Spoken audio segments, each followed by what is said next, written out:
Hello, everybody. Hi. Silence. Anyway, good evening, everybody, and welcome to the Daniels faculty. My name is Robert Levitt, and I'm the acting dean of the faculty. So I wanted to thank you all for attending tonight's lecture. First day of spring, but winter is back. Anyway, welcome to our Winter 2024 winter program series. But before we get started, I'd like to acknowledge this land on which the University of Toronto operates. For thousands of years, it has been the traditional land of the Huron-Wendat, the Seneca, and the Mississaugas of the Credit. Today, this meeting place is still home to many Indigenous people from across Turtle Island, and we are grateful for the opportunity to use this land. As many of you may know, the name of the avenue in which the faculty sits, Spadina, comes from the Anishinaabe word Ishpadina and means a place on a hill. The site was also part of an important trail for several First Nations. As an institution committed to, to promoting truth and reconciliation, we note this history, and we wish to honor these connections as we move forward together collectively. So, this evening's presentation, a group discussion on the subject of architecture and the right to housing, has been generously supported by the Irving Grossman Fund in Affordable Housing, which recognizes and supports Daniels faculty, professors, students, and community partners tackling the urgent issue of housing affordability. The fund is named for award-winning Toronto architect and U of T alumnus Irving Grossman, whose best-known architectural works include such innovative Toronto housing projects as Flemington Park, Edgeley Village, and the St. Lawrence neighborhood. Grossman also taught at the University School of Architecture for many years and served with distinction as president of the Alumni Association. Well-designed housing that was accessible and affordable to all was a major concern of his, and we are grateful to the support of the fund, made possible by his son, Jonas Grossman, that today bears his name. So, for tonight's lecture proceedings, let me introduce the speakers. In order to introduce the speakers, I'm going to turn the podium over to Karen Kubey, sorry. An assistant professor here in the faculty. Karen is an urbanist who specializes in housing design and social justice, and she'll be moderating tonight's discussion. So please help me in welcoming Karen Kubey to the stage.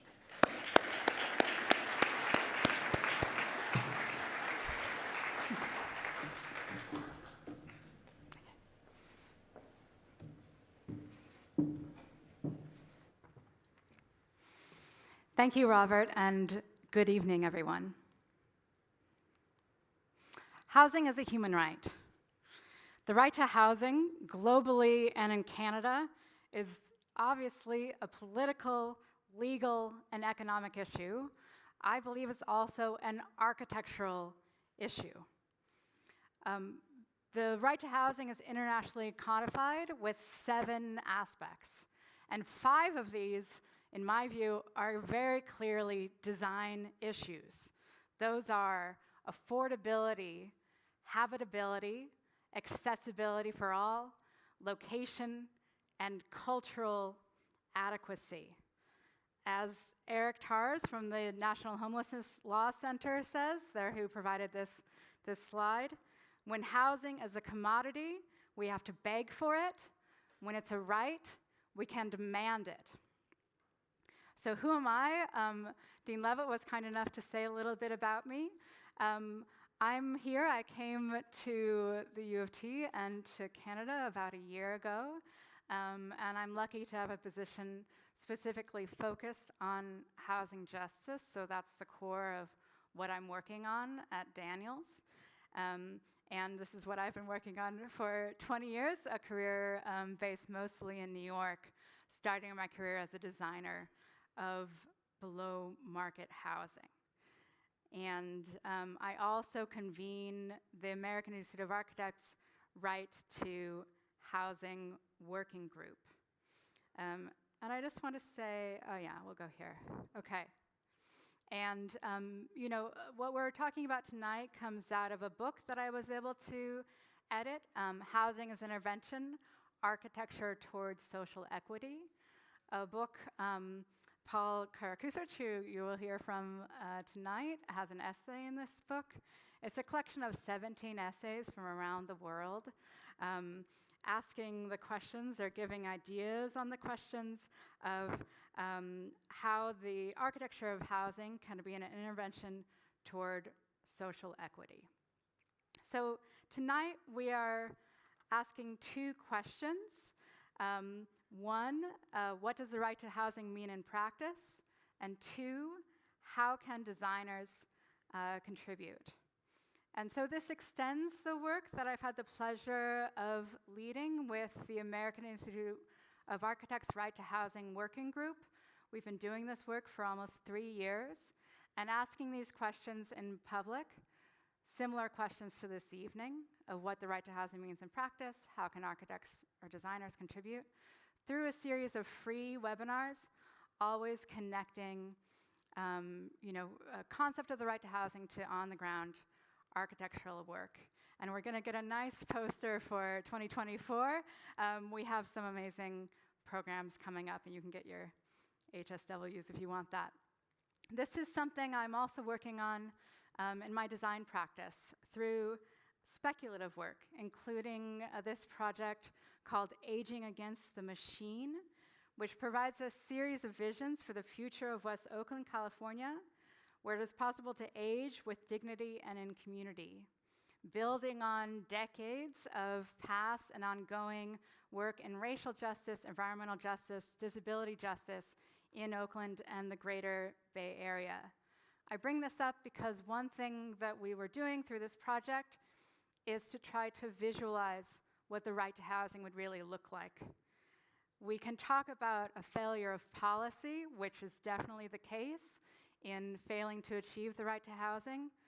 In my work, I concentrate on a failure of imagination, which I think is a place where architects have a real, and designers, whatever kind of designers in the audience, have a real power to intervene. As our dean said the other day in a conversation on this stage, architects help to show what change can look like. So in this example, we took the Homes Guarantee, which is in the States a national platform put together by People's Action, a coalition of more than 1 million grassroots leaders of color. This is a platform that says, what would it take not just to work at the edges of the housing crisis, but to end homelessness, to end the housing crisis, a rights-based framework that says everyone needs to have a decent home. They propose across the country 12 million units of green social housing. So we said, what would this look like in West Oakland? Quick math says that's about 1,600 homes. So we've proposed 1,600 carbon neutral, permanently affordable, healthy, beautiful homes. And the massing is real. It's not that crazy to get this done. And then looking at a series of visions. And I should say this is part of a larger body of work that many people are contributing to increasingly. It's very exciting, under the banner of spatial justice. So looking at how social justice manifests in the built environment. And so you are here tonight at this public lecture.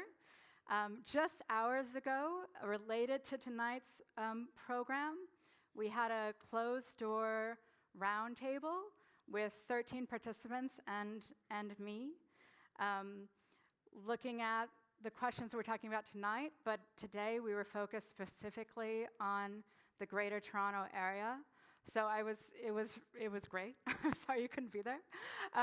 It was bringing together housing advocates, architects, academics, and people with a wide range of lived experience connected to the housing crisis. So please look out for, there will be an article coming out about this in Untapped Journal in the coming months, and we're already making plans for building on this. So today's program, both tonight and the private session earlier today, are part of a series. So This past summer, I was able to get support from the School of Cities and convene a roundtable in Mexico City based on these questions. You're here today for the Toronto version, and we have partners and plans in New York, LA, Sao Paulo, and Buenos Aires. We'll also be bringing this under an umbrella. We're working on a website for a housing lab as an online resource for urbanists, architects, designers, and everyone to use in the fight against housing injustice. So this will be where you can go to find information on our program, research, and publications.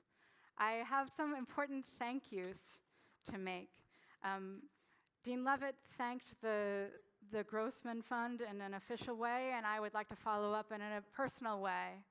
I feel incredibly lucky to be the first recipient of this fund and to be able to do what we're doing tonight and what we did today.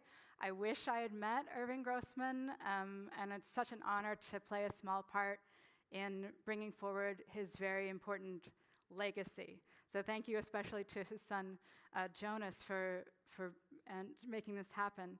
Also my student collaborators, Dima Ghazal and Cody Ume Onido. Someone said today, how do you do this? And I said, well, with help. And also on the staff, amazing support from Molly Yeomans, facilitating the Grossman Fund, and to Ali Caldwell, who makes these events happen. So, what are my goals? Why are we here? This is what I'm hoping for you. I hope that by the time you leave the room tonight, you will have a better understanding of what the right to housing really means. You'll have ideas about how designers can contribute, and you'll be energized. I have a feeling you're going to be energized, and I hope that you believe just a little bit more that another world is possible. And one more thing is, we had 700 RSVPs for tonight. This is late in the semester, everyone's busy. This is amazing. So that's good news. It's my debut in Toronto, that feels great to me. It's also bad news, right? Because I think that means that many of you, are struggling to find housing that's affordable, habitable, in a good location, culturally adequate. The housing crisis has reached great proportions. You don't need me to tell you that. But I'm very glad that so many people are here, and also hello to my friends and family online. Okay, without further ado, I'm going to transition to the heart of our program. So we have two phenomenal guest speakers, Leilani Farha and Paul Karakusevic. Together they have a wealth of experience in the fields of housing design and housing rights, and are extremely well suited to explore with us this evening how the right to housing in Canada and globally isn't just a political, legal, and economic issue, but also an architectural one. Each person will speak on the subject for about 15 minutes, and then they'll join me for a group talk over here by the nice flowers, as well as take questions from the audience, and I'm sure you'll have many. Our first speaker, Leilani Farha, is a former UN Special Rapporteur on the right to housing, and is currently Global Director of the SHIFT, an international advocacy agency that she launched in 2017 with the UN Office of the High Commissioner for Human Rights and the international umbrella organization, United Cities and Local Governments, or UCLG. Leilani's work is animated by the principle that housing is a social good, not a commodity. To that end, she has helped develop global human rights standards on the right to housing, including through her topical reports on homelessness, the financialization of housing, informal settlements, and rights-based housing strategies, as well as the first UN guidelines for the implementation of the right to housing. Please join me in welcoming to the stage Leilani Farha.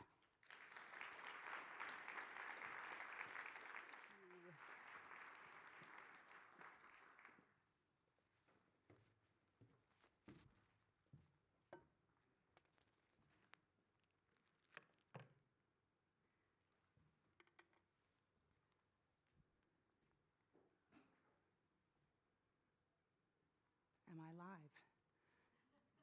Sounds good? Great. Good evening. Thanks to Karen and her team and the Daniels faculty for inviting me to speak at this impressive, fantastic, and important event. So, earlier this week, I woke up with laryngitis. My voice was really nothing more than a croak. You can imagine my panic knowing this speech was on the horizon. And I'm not really sure what caused it. Maybe it was a virus, a cold, maybe the effect of flying too much in a short period of time. However, I can't help but wonder if it wasn't some kind of physical manifestation of my emotional state. Back in December, I readily accepted the invitation to co-present with Paul tonight because I was excited at the opportunity to talk about the meaning and application of the right to housing with a new audience and with architects in particular. These sorts of events are important. They help shift paradigms and narratives, which I think is necessary to solve our housing challenges. And these kinds of interactions tend to energize me and deepen my practice. Of course, at that time, I didn't know we would continue to witness in real time increasingly horrific violations of international law, violations that are not just being conducted with impunity, but with the complicity of states like Canada. States that have long postured as morally superior to others based on their human rights record and upholding of international law. All of this has made me speechless. Speechless for the lack of humanity, and speechless as to the failings of international human rights law and the international human rights system. The right to housing has its roots, its full definition and its application in international law, law that we now know shall be applied in some contexts and to some people, but not others. Before October 7th, many of us were acutely aware of the weaknesses of human rights and the mechanisms available to enforce them. In my tenure as UN Special Rapporteur on the right to housing, a role that is mostly about holding states accountable, I got up close and personal with the limitations of the enforcement and implementation of human rights and the overall failure to hold states and private actors accountable for violations of human rights, especially for socioeconomic rights like the right to housing. When we created the human rights organization, The Shift, we centered accountability for all actors, public and private, knowing it would be our biggest challenge. I'll be honest to say, however, I did not know how bankrupt, even meaningless, international law and systems had become. We have to ask, what do human rights mean when even genocide, a genocide that has weaponized housing, fails to move Western states to hold themselves and others accountable? What does the right to housing mean when there is no accountability and where accountability is the linchpin of human rights? Most rights holders, those who have the most to lose without the protection of human rights, now more than ever have little trust in international human rights law and the system. They now know human rights are controlled by those who least need rights protections, that it is a system that was never designed to include the very people it purports to defend. Rightly understood, the situation in the Middle East right now is as much about the validity and legitimacy of international law as it is about anything else. It is for this reason that human rights advocates, including all who advocate for the right to housing here in Canada, have something essential at stake and should be speaking up to defend international law. After all, if our governments do not take action to hold themselves accountable in the current context, will they be held accountable for the right to housing right here, especially when the pressure on them to do so is far less acute? So, in light of all of this, and as my cold has cleared and my voice has reemerged, I've been struggling to figure out, what can I possibly say to you about the importance of the right to housing in the face of local and national housing challenges, which are real, that isn't either idealistic or irrelevant? Now, I don't think human rights themselves are problematic. Human rights found in international treaties committed to by states like Canada around the world do provide a set of universal principles, if implemented, that would result in more peace and certainly more human well-being. As much as international human rights have been delegitimized, excuse me, it is now clear that the world is lost without the international order that comes with human rights rules. But even so, the Human Rights Project is a hard sell right now, even for me. But where I find hope is from my Indigenous colleagues. Colleagues who, in the early 2000s, after centuries of ongoing rights violations, genocide, dispossession, discrimination, to name a few, were willing to sit at a UN table and hammer out the United Nations Declaration on the Rights of Indigenous Peoples. So maybe it is somehow possible to save the Human Rights Project and the international order it promised back in 1948. To my mind, the implementation of the principles and central ideas that inform human rights law could be used to successfully address the failings of Canada's housing system that is clearly in freefall and failing those most in need.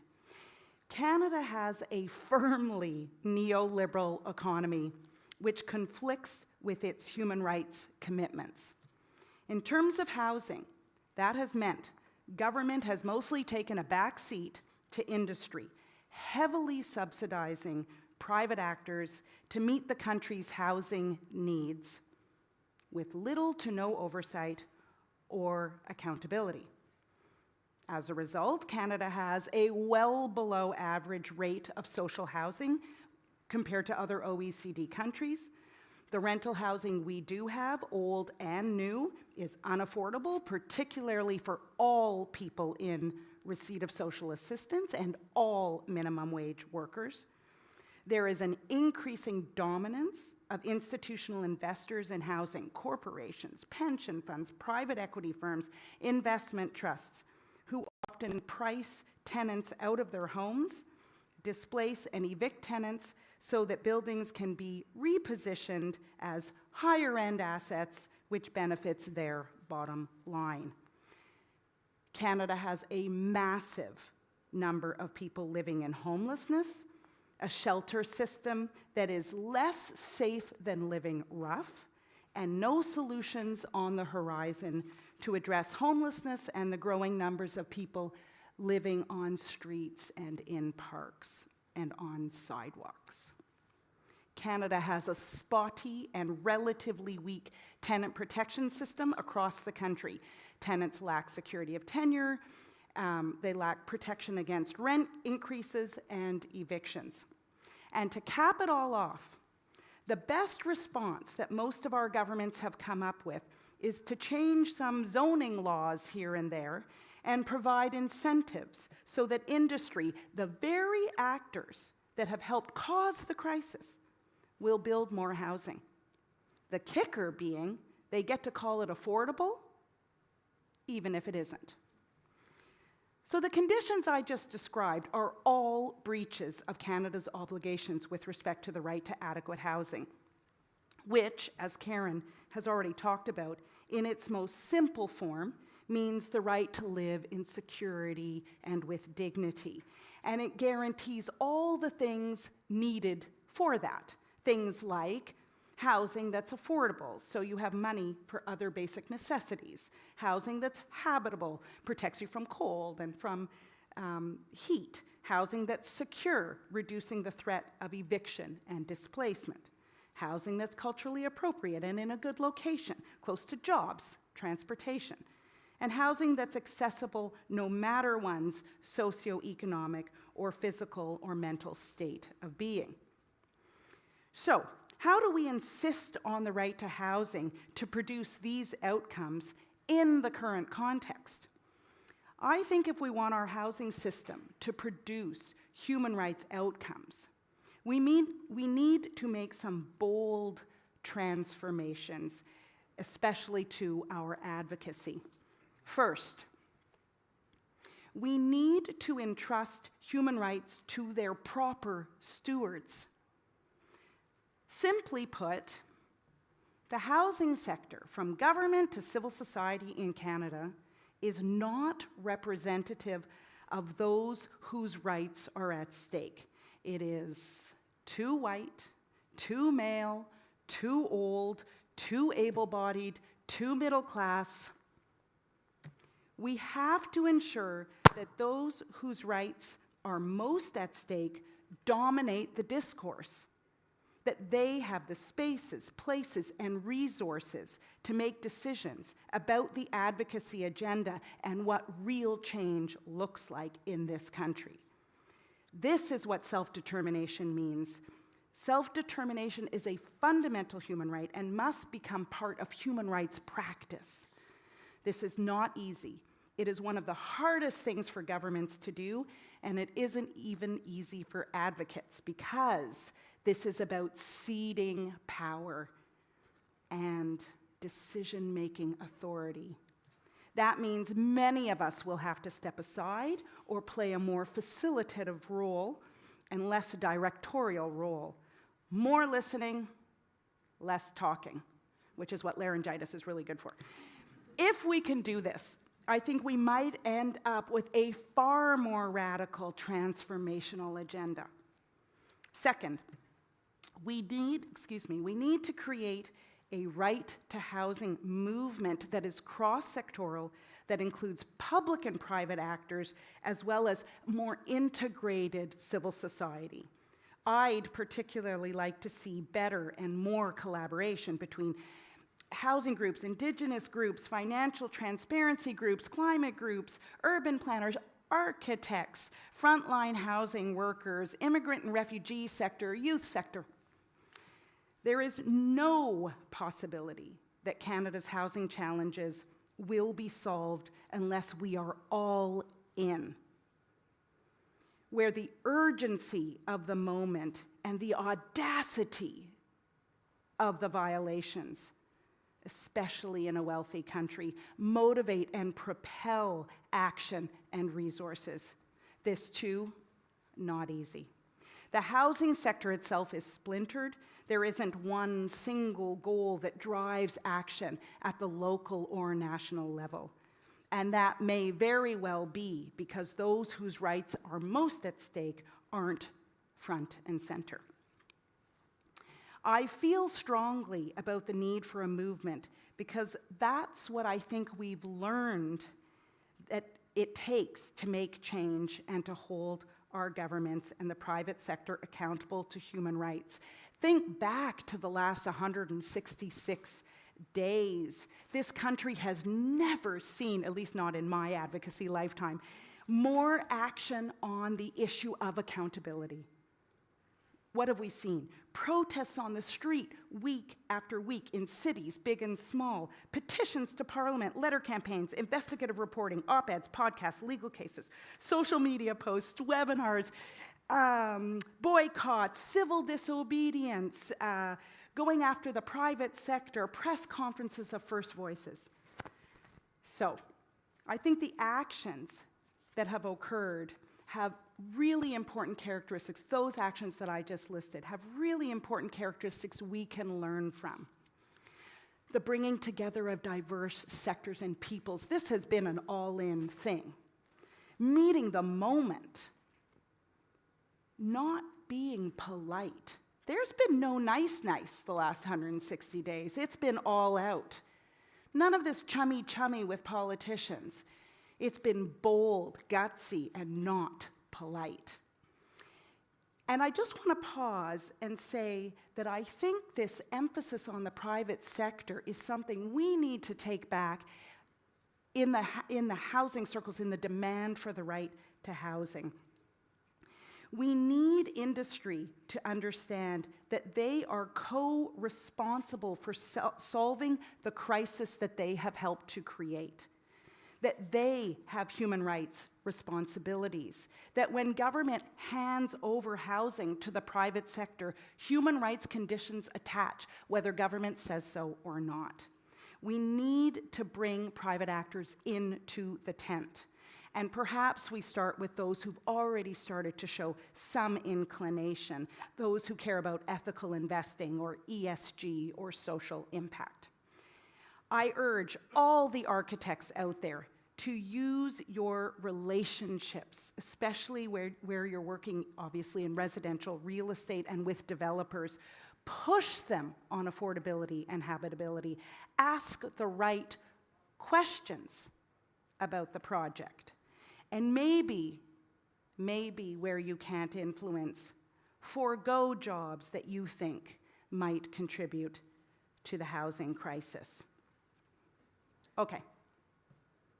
Time to rest my voice and to listen. Thank you.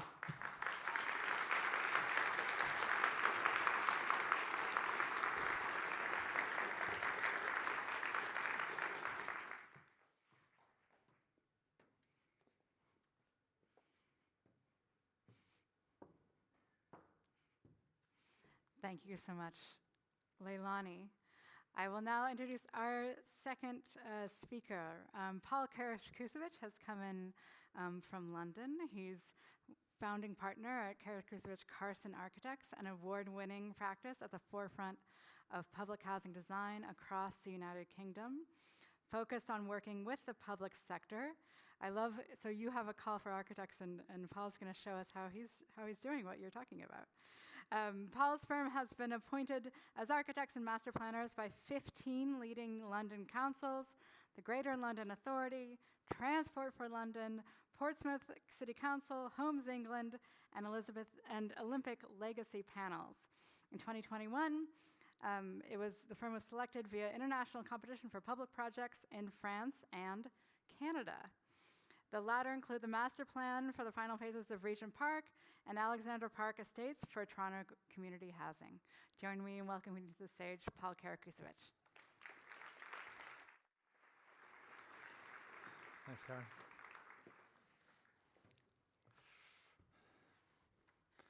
Hi, everyone.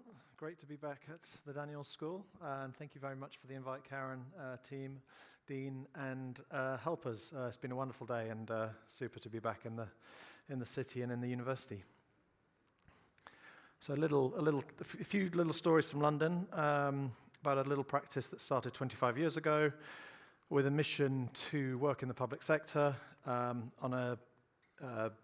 working on social housing, council housing, trying to help housing estate residents get better quality housing, improve public realm, and a decent life.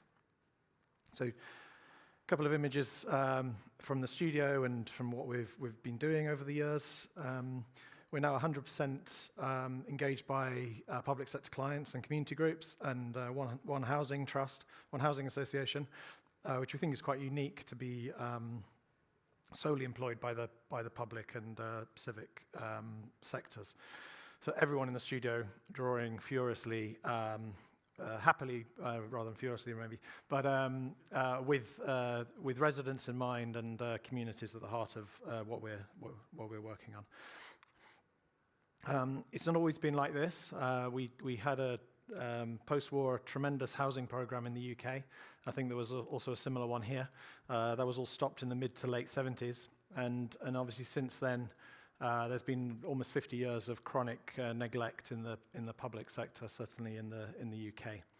It's just there are some green shoots just starting to come through now, with councils starting to look at quite major new build programs as well as extensive refurbishment of their existing housing stock. So why did we do it?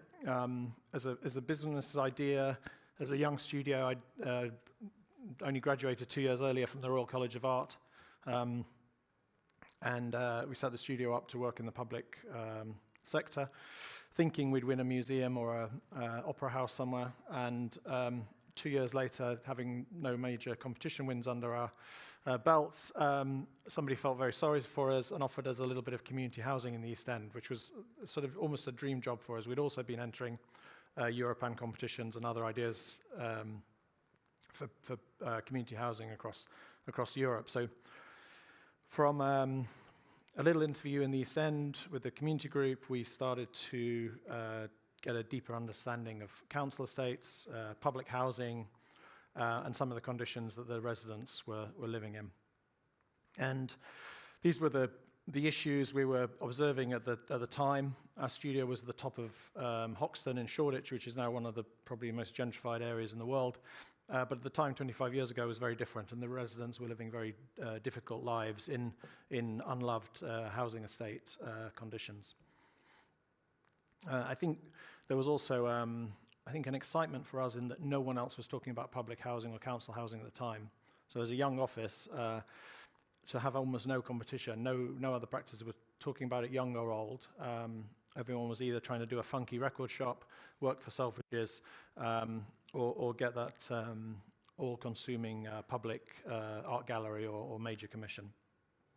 So in the early days, for any young practitioners, young students in the room tonight, definitely find a sector where there is no competition. It really helps. Even though there was, what's the saying? Is there a gap in the market, or is there a market in the gap? I'm not sure if either of those existed at the time, but there's certainly now a real opportunity to work in the public and civic sectors. I think at the time there was the market had since Thatcher in '79, all housing responsibility had been given to the private sector, which was clearly wrong. I'm sure everyone in the room agrees with that premise. It's crazy to ask the private sector to solve society's housing issues, and we really started to knock on a lot of doors at a local government level and even upstairs to start to challenge that. The private sector had also been building rather dreadful housing at the time as well, and I think the residents felt unloved, unsupported, and it's definitely time for a change, as Leilani has outlined so articulately earlier.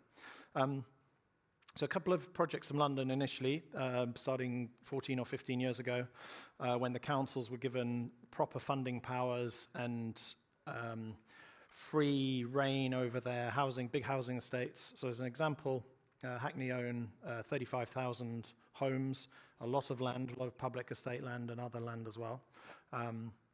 So in one way, they're a very big housing actor in the city. They're one of 32 boroughs, all with, in the main, with similar amounts of public and council housing. At the time when we started working with Hackney, There'd been there was a lot of mistrust between them and the residents.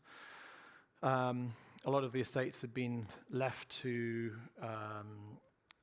sort of 20 to 25 years of underinvestment, lack of management, a few problems, social issues, and the residents were really not happy that things had not been improved.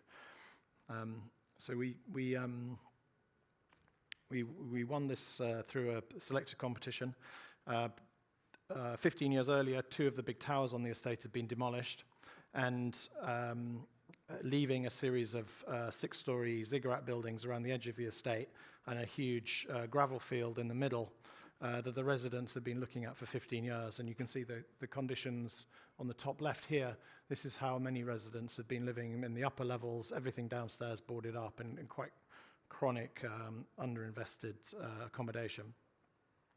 Despite that, Hackney showed a willingness to lead the project. They'd had 3 previous failed attempts to rebuild the estate and refurbish the estate and rebuild what had been knocked down. All had failed, and they were in partnerships with private sector developers, big housing association, private contractors, and with the new powers that the councils had been given 15 years ago by Gordon Brown, Hackney took the lead. And it was a really remarkable leap of faith for a council that hadn't built for 30 years. And very quickly, just through an open and honest, transparent conversation with the residents about the complexities of refurbishment, the complexities of new build, and statewide regeneration, gradually we started to win the residents' trust again. Through lots of deep engagement we've met the residents of King's Crescent and the Colville and the other big ones hundreds and hundreds of times over the years to talk about every aspect of the project, from the ideas of refurbishment, the type of refurbishment, the type of investment in the public realm, the design of the new master plan, the design of each individual building, right down to the storage and floor finishes in every single flat. So examples of some of the drawings we'd be showing residents early on, showing active ground floors, how you'd enter the building, given pride and dignity back to the community, so they're living in decent, beautifully made buildings, giving them a chance to live their best lives. So examples here for the architects in the room and the students. On the top right, we were trying to incorporate as many house and dwelling types as possible into the master plan, from duplexes, from lateral apartments, trying to get double aspect and triple aspect into every single apartment where we could, generosity of balconies and amenity space. You see on the top left how we'd incorporated these really huge terraces, even in the social and intermediate housing blocks, and the whole master plan is completely tenure blind. So there's no difference between the social, the intermediate, the key worker, the sub-market rent and sub-market sale, and market sale buildings. So here it is finished. The first phase took about 6 years from start to finish. We're halfway through. The second phase is just going on site soon. We discovered in conversations with the residents in Hackney their delight at having brick buildings. They could see, they could age well, very graceful, timeless architecture, and getting right into the specification of the lobbies and the common parts, and also the public realm, which we worked with Eliza Fiore and Muff on to create this incredibly generous landscape of play streets and cycle and pedestrian friendly walkways. So examples here. In the background on the right, the existing buildings were refurbished. We had about a £15 million budget to transform the garages into new hidden homes, thermal insulation on the upstairs, new roofs, new winter gardens, bigger balconies, more generosity throughout the whole master plan. Very different scale. So Enfield Council in one of the most deprived wards certainly where we were building here in the eastern part of Enfield. They hadn't built any council housing for 40 years. So a new team in the council with renewed powers. We won this through competition off the City Hall architecture panel. And the requirement was for new social and intermediate homes to replace one of the towers, the top right of the image. I think if we'd have been involved maybe 6 months earlier, we could have maybe had a conversation with Enfield about not demolishing those buildings, but that conversation had already gone, and we were challenged with providing as much replacement housing as possible on a what from the aerial photo here initially looked rather unpromising. Former gasworks next to an industrial estate on the edge of suburbia, and the master planners of the school next door, which I won't mention, had managed to cut off the access to this little slither of public land as well. So we had a real challenge. And also the school headmistress next door really did not want social and affordable housing to be next door to her new school. So we had a real dilemma with how we could start to shape the new street. The urban design officer in the council and the planning officer thought we could fit 15 homes in, and that was the brief for the competition. We came back with a response for 38, which made our council client very happy because they could rehouse more people more swiftly in a mews type environment. So this is a play on a London mews, a very narrow, tight street, tight grain, and we had because of the narrowness of the site, we had to really play with type to get a real range of dwellings in to meet all of the required housing needs of the residents moving across. So one of the big Finnish models showing a range of courtyard types, upper maisonettes, fold-over apartments, more standard terrace housing, and then on the top, what we've now called wide shallow units that dealt with the shallowness of the site right on the school boundary. So examples here of the process we go through in the studio. I can't use a computer, or I certainly can't draw on a computer. So as a studio, we produce thousands and thousands of sketches. All the design work is done early with hand drawings and sketching and a huge amount of model making. We've got 3 professional model makers in the studio who are constantly making models, partly for me, so I understand exactly what everyone is doing, but also for the residents. The residents are key to every single decision, and we realized very early on that most residents do not understand architectural drawings of the conventional type. So this is why the model and the big sketches allow them to be really part of the design process. So examples here of different types of graphic and information to show residents how the dwellings will evolve and then how they can be occupied and lived in the future.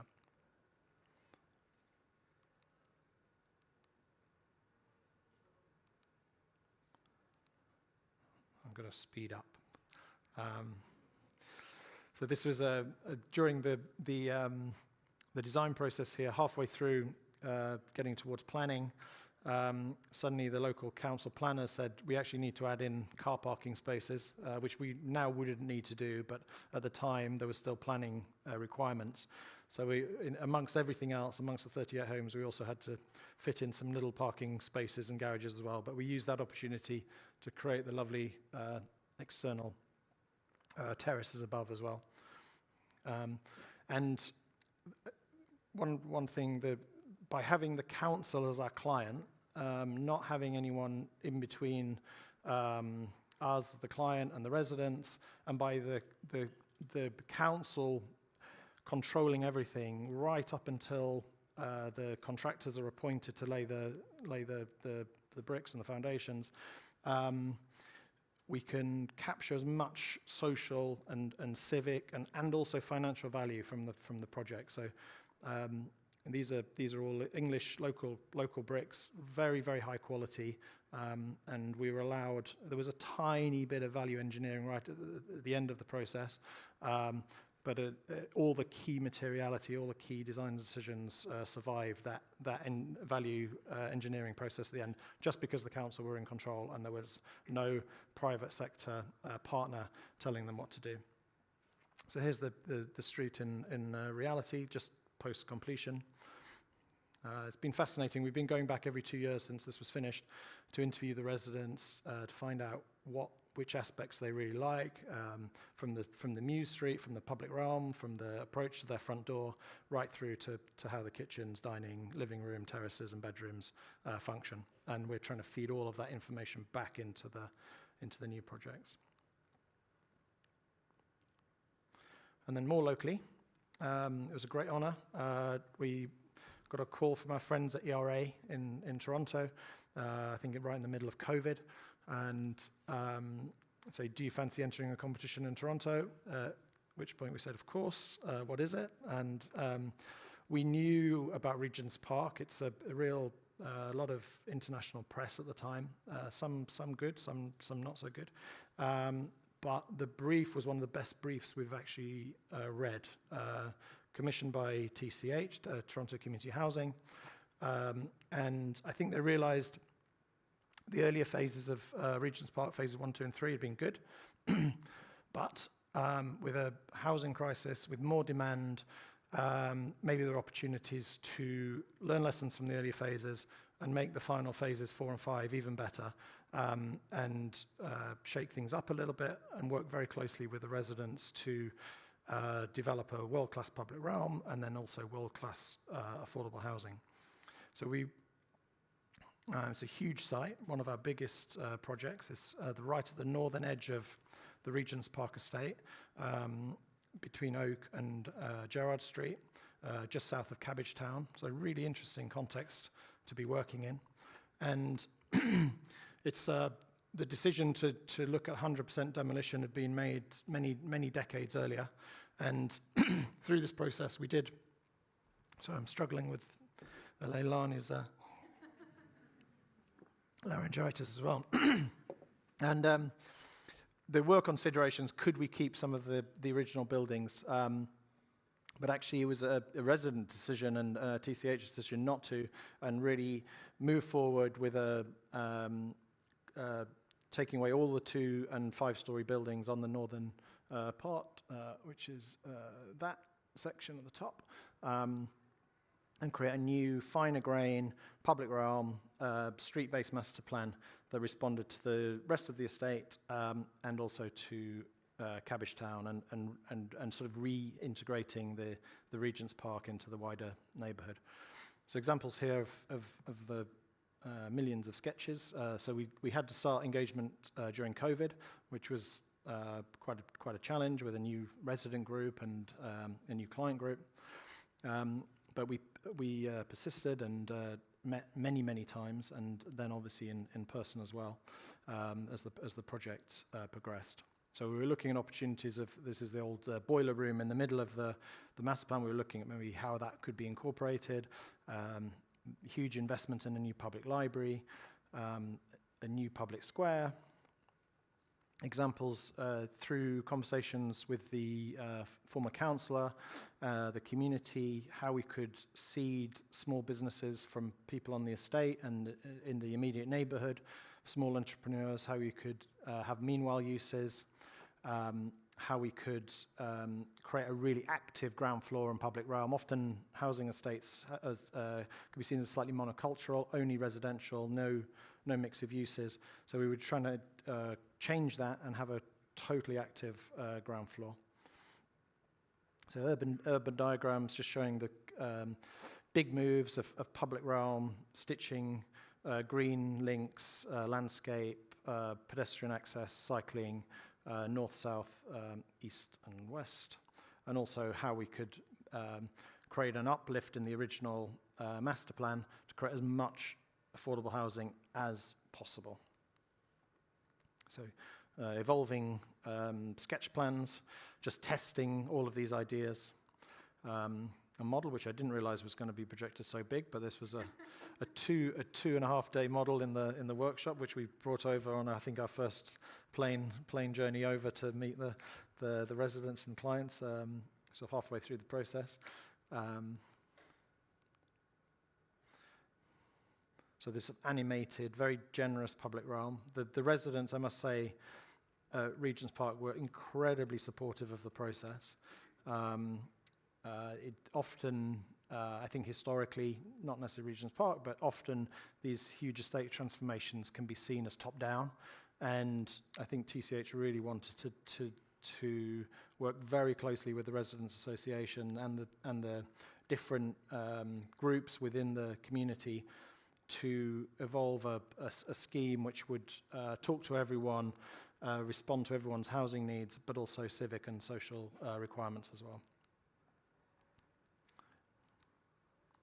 Little sketches of how that might all work in reality, and now the first 2 phases are now in detail design by, again, both architects have been selected through competition, which is excellent stewardship. So a little bit of a call to action for any young architects who are thinking about going into housing. I think the issues that we're obviously all dealing with in any global city, homelessness, overcrowding, the hidden homelessness that we read about a lot in the press and far too many people are experiencing, the damage that does to future generations as well as the existing ones. There's 50 years of neglect both here and at home in housing stock. How do we reverse that? We can't reverse that if architects are not engaged in the subject. I won't talk too much about market because I think we'll probably cover that in the questions. And then just examples here, public leadership, city leadership, community-based projects make a huge amount of sense, both on a social and civic level, but then a financial sense as well. So just an example from home. We are the public sector, over a 5-year period, we are utilizing about 12, not us personally, but all the local government and city halls up and down the country are utilizing £12 billion worth of direct government support for affordable and social housing. Unfortunately, the country is spending 31 billion on housing benefit, supporting people who need housing, essentially paying all of that money a lot of that money is going straight to the private sector to keep people off the streets and out of shelters. So it's complete economic nonsense to do that. So what we need to do is rebalance the funding, make sure the councils and cities can build again properly at scale, and then keep the housing in their ownership. And so I think what we can all do in response to the big challenges we face is designing the right housing that meets people's needs. Beauty was on screen earlier. I think beauty quality should be accessible to everyone, regardless of tenure and affordability levels. Create a mixed cities with active ground floors, civic spaces, small business spaces, local employment, and have this sort of big economic rebalance where the public sector, local government, community housing, community land trusts take control and design and deliver their housing. So I think only a public-led urbanism can do this, which is democratic.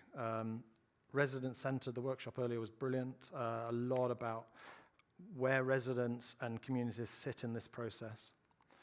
And from a design perspective, I think it has to be beautifully designed, visionary urbanism. Architects, I think, should be at the front and center of the delivery process. We're one of the few groups who can have a lot of common sense. I think comes with 7 years of training, but also we can see problems and find design-led ways through those problems. It has to be legislated. I think one of the key things at the moment is often people say, we can't borrow, we can't take on debt, we can't fund the projects. Those things are I think, micro barriers, and I think they can be changed. And then take a really long-term approach to funding, design, building, and management. Thank you very much.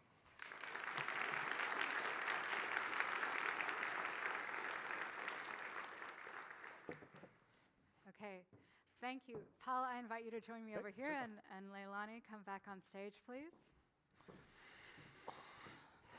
I should sit on the edge, so Leilani, you can go in the middle. So while we're getting situated, I think, this was amazing. We just heard first a talk primarily on the right to housing. I love Leilani talking about, why the right to housing. It's law, it's good law, it's universal law, and it's potentially transformational. And looking at, a lot of... You sit here? You sit there. I want to be on the edge. Okay.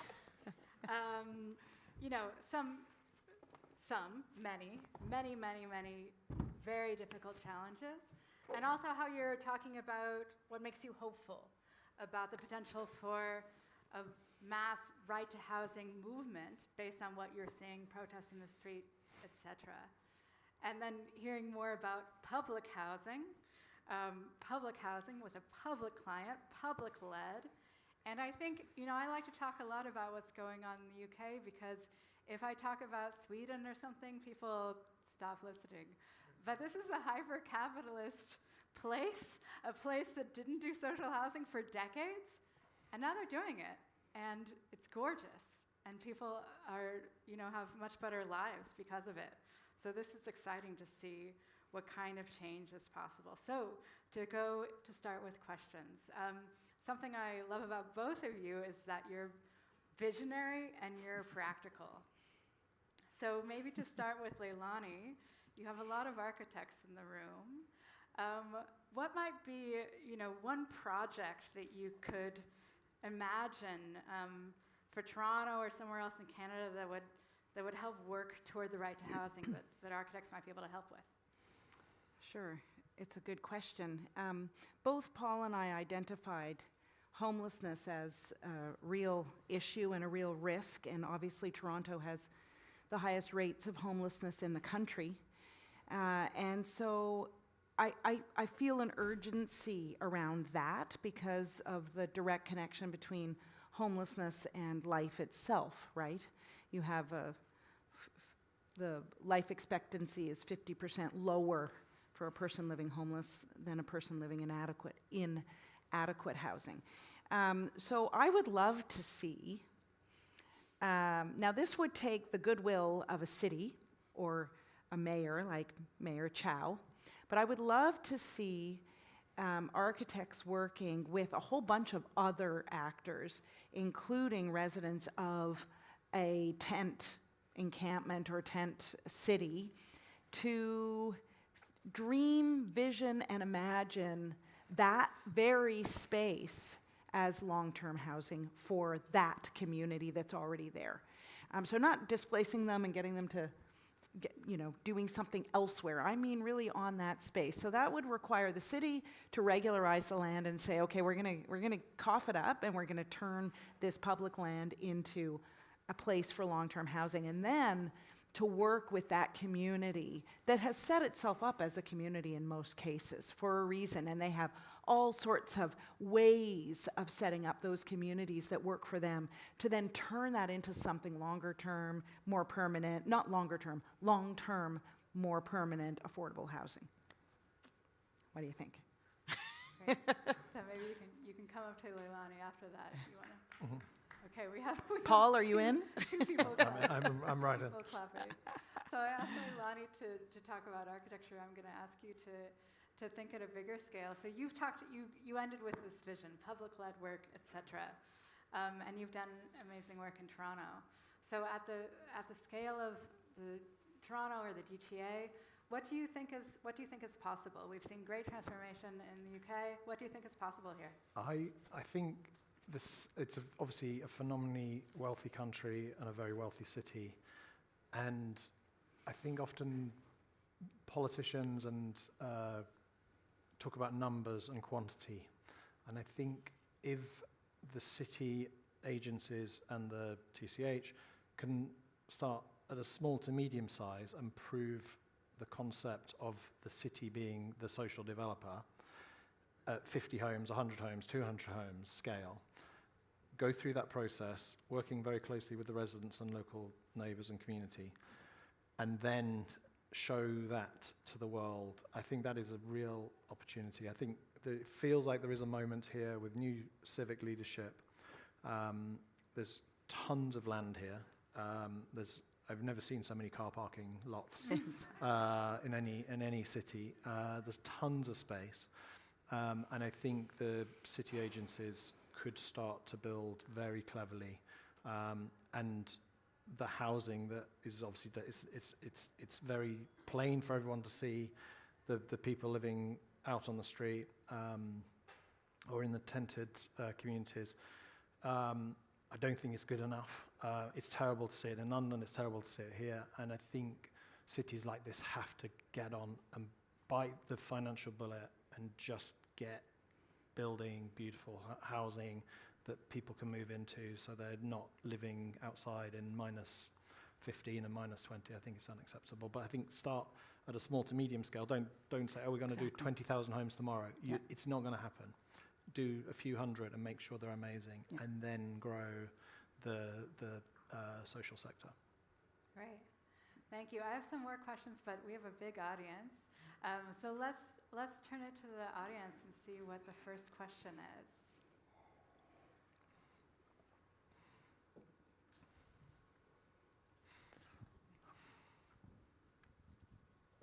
Based on the salary of an average Canadian person, what do you consider that it's an affordable house?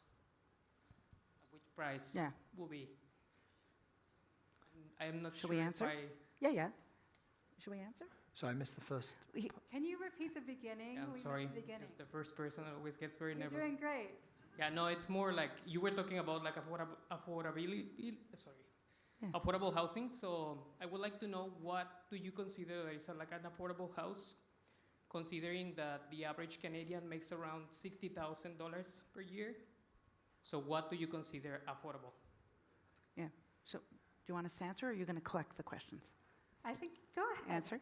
Yeah. Well, international human rights law has an answer to what is affordable. And I apologize, there are all these bright lights that I No can worries, no barely worries. see you. And the answer is maybe a little different than you might think, which is that housing is affordable if at the end of the month you have enough money for other basic necessities. I just use end of the month, middle of the month. You need to have enough money for other basic necessities, like food, medicine, clothing, emergencies, et cetera. So, schooling, et cetera, et cetera. So that's actually the definition. This 30% that we use is just kind of like a, what do you call that? Like a placeholder almost. It's like, well, we know that 30% works, but it could be 40% depending on the family. So if you think of household income as sort of not just what happens within the household. So for example, I might be able to afford 50% of my income going toward rent if auntie is providing dinner twice a week, grandma's doing helping me with laundry, et cetera, and childcare, et cetera, right? So then I don't need as much cash flow. So that's how international law deals with it. I think you have rent geared to RGI here, rent geared to income, which obviously is dependent on people's income. I think in London we have social rent or government rent, which is capped at, I'm going to do a very rapid conversion, would be capped at just under 200 Canadian per week. So £115 a week maximum rent for a social home in the UK, which is about a sixth of the local market.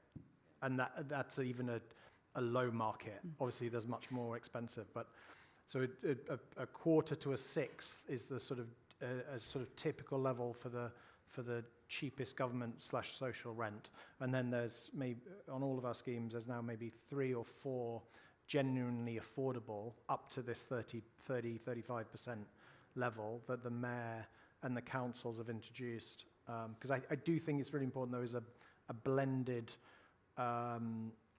set of rents for different people within the new housing project. So I think for me it has to be mixed. Can I just add one more thing? what is wrong about what happens in Canada in particular is we base affordability on market rates, existing market rates. So we say 80%, well, CMHC has all sorts of markers, but one of them is 80% of market. Well, under international law, you don't base affordability on what markets can command or what markets can, you know, et cetera. So just to say there's a distinction there in law. Thank you very much. Yeah, I had a question for Paul. Could you talk a little bit about, in terms of the council housing, what levels of government are paying for the housing, and for instance, what taxing authorities they have, or just, if that's not the right exactly way to frame the question, if you can just talk about where the money is coming in, who has authority to dispense it, and how that works. Okay, so the local councils are working as, probably the best way to describe them is a social developer. So they own the land already. They're either building on council estate, spare, you know, the car park, the bin compound, leftover land. If there's a bad building or something that needs, you know, is clearly not the right scale, then that building might be taken out and they will replace that building. So they are building as a long-term landlord. You know, they've been owning stock for the last 106 years, and they're building for the long term now. So they are borrowing to fund the capital cost of the build, and they're borrowing mainly from the government, some from the Public Works Loan Board, and up until last year they were borrowing at 1.5% to 2%. Obviously now it's a little bit more expensive. So they are, Gordon Brown and then Theresa May allowed them to borrow. So our biggest council clients are now borrowing up to almost £1 billion as a sort of a maximum overdraft limit. So that will be maybe 15 projects simultaneously. And then once the project's finished, it's occupied, people start paying rent, and then they spread that rent over the next 45 to 50 years, and that gradually pays off the borrowing. There is a little bit of top-down magic grant money that comes from government through City Hall, and then is spread out to support this very low, the sort of government rent, super subsidised housing, and that might be between £50,000 and £60,000 per property, per apartment, to support the councils building as much of that as possible. So it is a little bit confusing. We tried to draw a diagram of all of the different funding streams. It's like a big bowl of spaghetti, but the finance directors and the councils have a big role in making all of this happen. There's sometimes a little bit of cross-subsidy. So in order, especially before Theresa May in 2019 gave them more borrowing power, they had to rely a little bit on cross-subsidy to make the numbers work and make sure they don't go bankrupt. Hopefully that's Thank you. Can I just add something to that?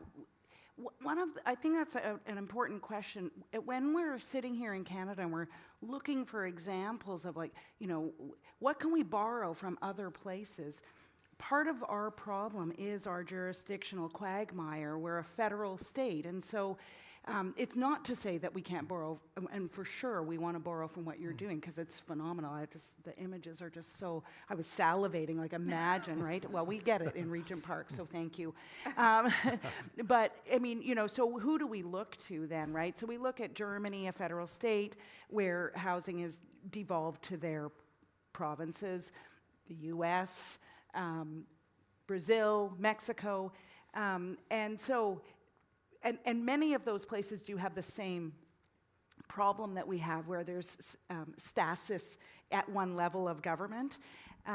But one of the things that's so irritating about Canada is, because of our federal nature, it's always used as the reason something can't be done. And so then it becomes, okay, well, maybe we should be borrowing more from non-federal states and just say, forget federalism. Federalism doesn't work. We all know that. Let's go back to what we learned during the pandemic, where when you really need to address an urgent situation, you can hop, skip, and jump over federalism. That's sort of what I've been hearing from a lot of mayors in the country. It's like, wait a second, we did all sorts of things during the pandemic, and we didn't have this problem of federalism. Can't we invoke some of those practices to address the housing crisis, for example? Yeah, I already have mic, so it's Where is the speaker? I'm here. Oh, yeah. In your opinion, around the world, which city or country shows the best example for housing or urbanization in general, and why? Do you want to Sure. do it? Do you want me? I mean, I've been to Vienna twice. It's a remarkable, I think it's 110 years now of the Viennese housing model. It clearly works. They've never stopped. More recently, Barcelona, from doing very little, 8 years ago started a city-led housing program, and in 8 years they've done the most incredible things in obviously a much smaller city than Toronto, much less wealthy, and they're building some of the world's best community housing, co-housing, social housing, running competitions for young practices to enter and allowing them to win, and listening to local people, and that's all in 8 years. They came on a study trip to I think Vienna, Paris, London. They came to see some of our early works, and now you're seeing, in the time it takes us to go through a master plan process, they've gone from zero to building hundreds and hundreds and hundreds of truly remarkable social and affordable homes. So I think that's a great place to look outside North America. I think it depends on what you're looking at, what issue. So, you could look at New York for having some of the most stringent laws around Airbnb regulation, which is eating up long-term housing options for local residents.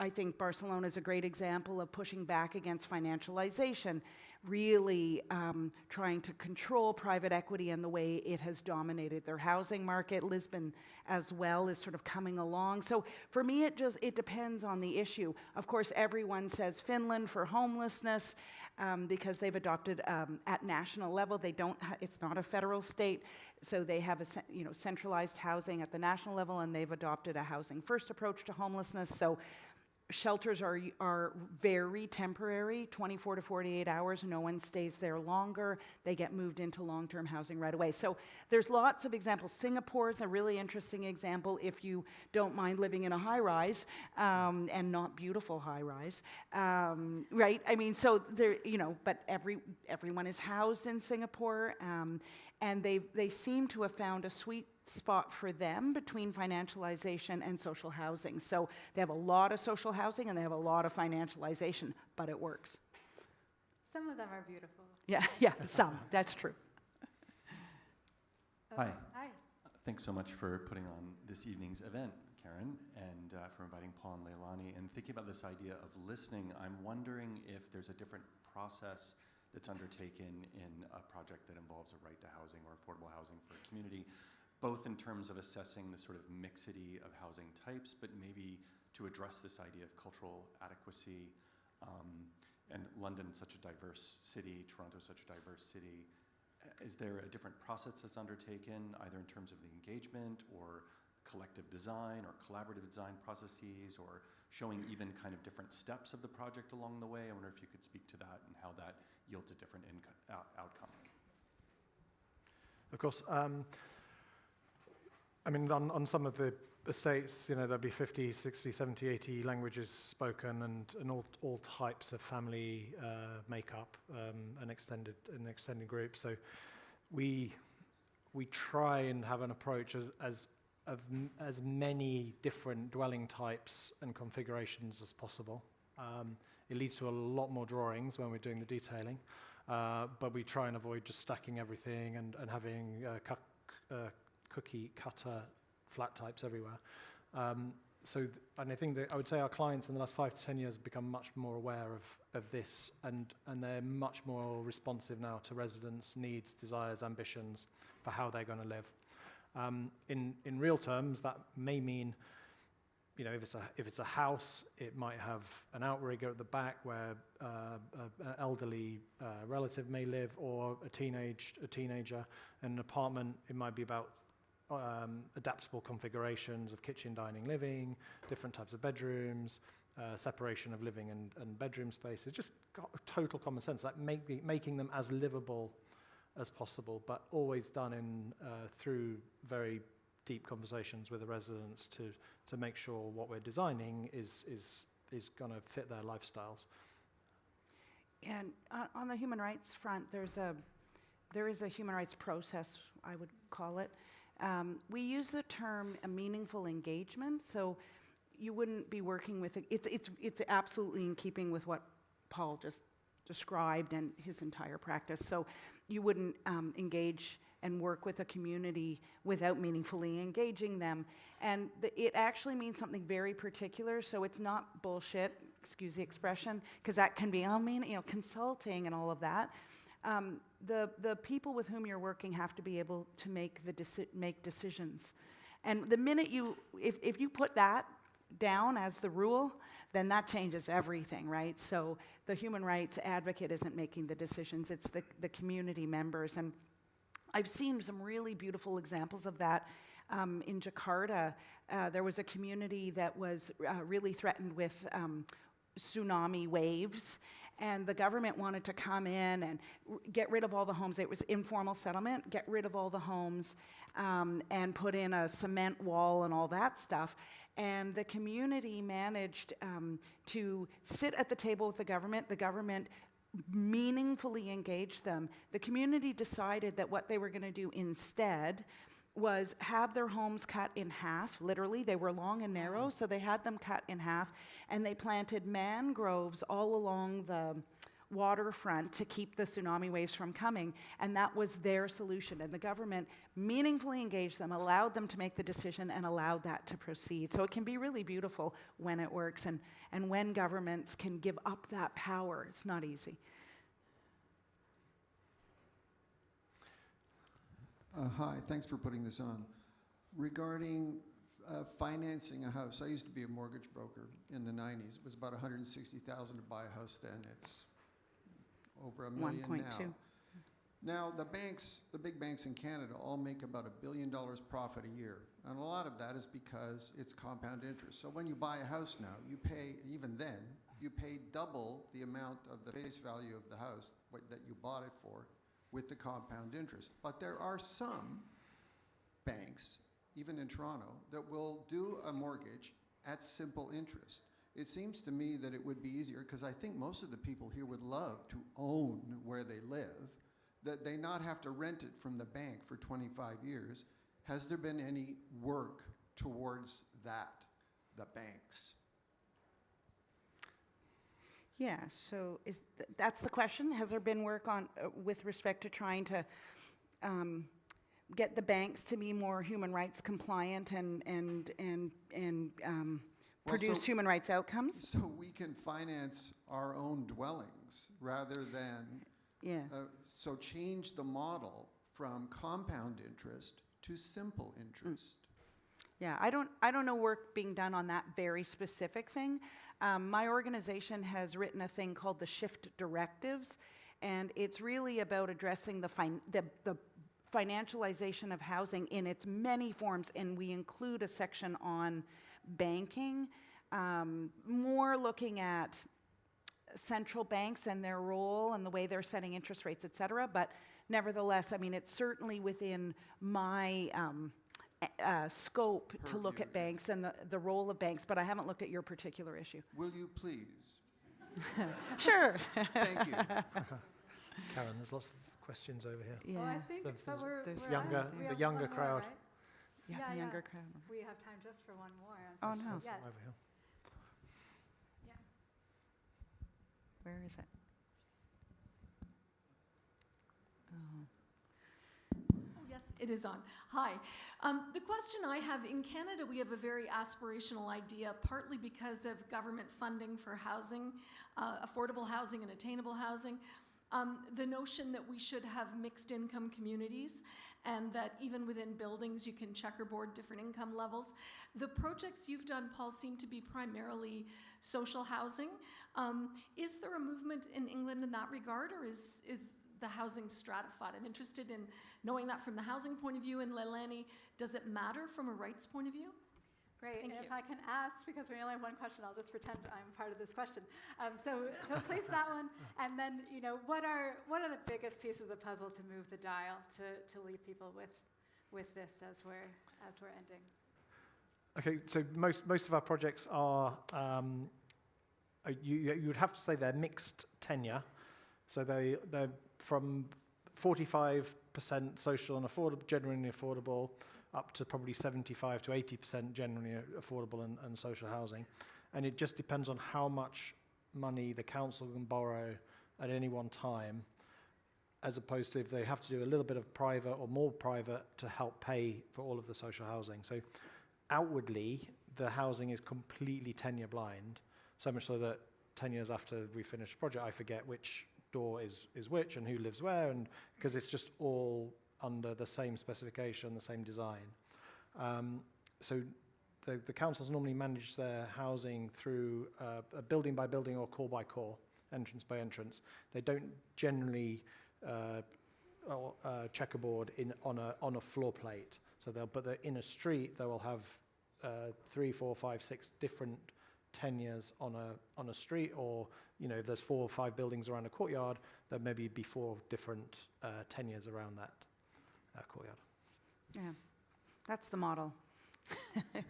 I think that's a good model. I've heard all sorts of things, like where in Vancouver, for example, there was a building that was put up that was supposed to be the Woolworth building. That was supposed to be it was integrated, and I mean there have been problems actually with integration. So it depends on how it's done, and I think the model in London that I'm aware of, because my sister lives there, as well as through Paul, is a model that actually works. You feel it's really just integrated in a very natural way. Sometimes the worry is that you bring low-income people into an area that's been gentrified, for example, and they have nowhere to shop.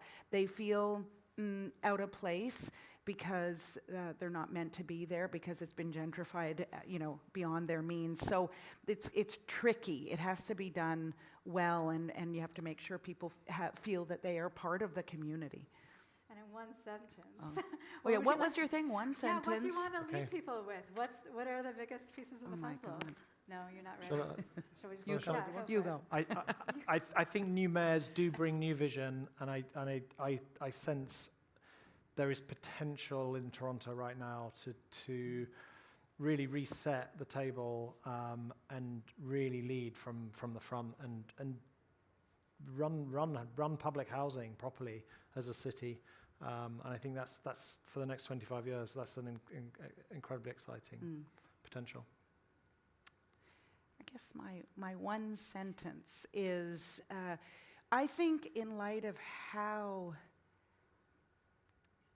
incredibly awful the housing conditions are in the GTA, especially for lower income people, and across the country, we need to make way more noise, be way more upfront and in the face of our progressive and not so progressive politicians. I don't think the way things are configured right now, we're going to make enough change quickly enough to save lives and to give people better lives. So yeah, more noise. And it's a young people, your future is like, I'm so sorry. I'm so sorry. No, really, I mean, I have a 21-year-old and an 18-year-old, and I just say to them all the time, I'm like, so sorry. So young people, you need to make noise, because you are getting a very raw deal, especially where housing is concerned, including student housing, which is being completely financialized crazy prices for student housing, like off-campus student housing. Make noise. Okay, thank you so much. As we wrap up,